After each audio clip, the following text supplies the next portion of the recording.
En España se suicidan 10 personas al día, de 47 millones, duplicando incluso a los fallecidos por accidentes de tráfico. Así es que un suicidio es algo fortuito, es una mala suerte o tal vez ya esté escrito. De hecho, la Biblia ya lo dice. Hasta los pelos de tu cabeza están contados. Vamos a ver la lectura inconsciente de los suicidios. No te pierdas el programa de hoy. Y vamos con el punto 1. Si un familiar se suicidó y a ti te ponen el mismo nombre, o tal vez naces en una fecha muy próxima a la de su fecha de defunción o su fecha de nacimiento, pues puedes heredar una información inconsciente, puedes estar heredando su drama y puedes tener pensamientos recurrentes de querer quitarte la vida o tal vez incluso no querer vivir, detestar estar vivo y no saber muy bien el por qué. Pues posiblemente pueda ser porque estás heredando, como te digo, esa carga y esa información inconsciente de ese familiar. Y si tienes el mismo nombre, si te llamas, por ejemplo, si el abuelo se llamaba Antonio y tú eres el hijo o seas el nieto y te llamas Antonio, pues también puedes tener esos deseos constantes de querer desaparecer, de querer quitarte la vida. Incluso hay personas que incluso llegan al suicidio. Precisamente es por eso, porque están heredando esa carga, esa información. Tenéis que tener muy claro que el inconsciente no hace diferencia del abuelo que se llama Antonio al hijo que se llame también Antonio o al nieto. Para el inconsciente familiar es la misma persona. Por tanto, también va a tener esos mismos pensamientos, el descendiente, que los pensamientos que tuvo la persona que decidió suicidarse. Y vamos al punto número 2. Esta información inconsciente de la que estamos hablando no únicamente es por suicidios, también puede ser por accidentes. Tener en cuenta que en muchas ocasiones un accidente mortal de tráfico pues también representaría un suicidio. Lo que pasa es que en este caso sería como una especie de suicidio encubierto, pero realmente también está heredando una información inconsciente de alguien de arriba del árbol genealógico que tal vez sí que se suicidara. Si yo heredo esa información, pues puedo tener un accidente mortal de tráfico. También, por ejemplo, alguien que esté trabajando en una obra y caiga del andamio y pierda la vida, es algo fortuito, pero tal vez no sea tan fortuito como nosotros nos pensamos. Si empezamos a investigar en nuestro árbol genealógico, quizás esta muerte sea la repetición de un suicidio que hubo más arriba. También, por ejemplo, pues alguien que se lance desde un paracaídas y que cuando tire de la cuerda, pues el paracaídas no se abra. ¿Esto es mala suerte o el destino está escrito?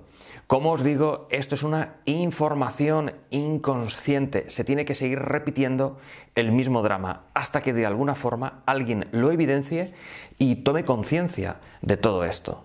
Y vamos ahora al punto número 3. La edad en la que ocurre ese fatídico acontecimiento, ese suicidio. La edad es importantísima. Vamos a continuar con el ejemplo que estábamos comentando al principio sobre un abuelo llamado Antonio. Pues el abuelo Antonio, vamos a poner que se suicida a la edad de 40 años, ¿de acuerdo? Pues el hijo, si se llama Antonio, o el nieto, cuando llega a esa edad fatídica de 40 años, es cuando se le activa esa información, esos pensamientos recurrentes de querer desaparecer, de querer quitarse la vida, o incluso llegar a intentarlo, o tal vez se pueda manifestar con una depresión, de repente una melancolía, una tristeza. ¿Por qué se le activa en ese momento, cuando cumple los 40 y no antes? Pues porque el abuelo decidió suicidarse a la edad de 40 años. Hasta ese momento su vida transcurría con cierta normalidad, pero a los 40 ocurre un evento dramático.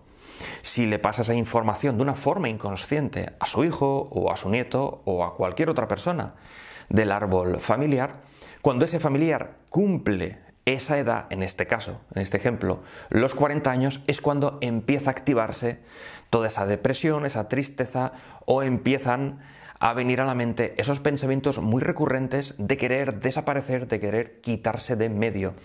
Y tal vez no haya habido un acontecimiento importante, pero es suficiente esta información.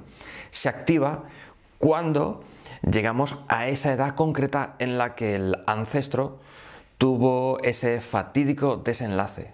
Pero ahora vamos a ir con unas descodificaciones concretas sobre las diferentes maneras que pueden haber de suicidarse, porque todo es información. Morir quemado, ¿qué representaría a nivel inconsciente morir quemado? Ya hemos explicado que puede ser un acto voluntario o por accidente, alguien que muere, por ejemplo, en una casa que se incendia.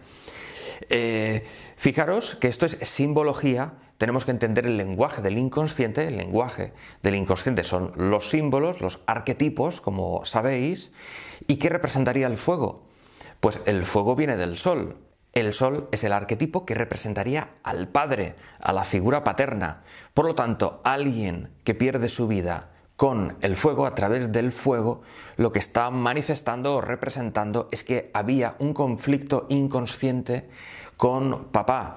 Y aquí pues se abre un abanico de posibilidades. Aquí deberíamos de investigar qué es lo que pasó con papá. Muchas veces pues puede ocurrir un padre muy autoritario, un padre maltratador, un padre alcohólico, tal vez un padre que abandonó a esa persona que fallece quemada, o un profundo deseo de reencontrarme con mi padre.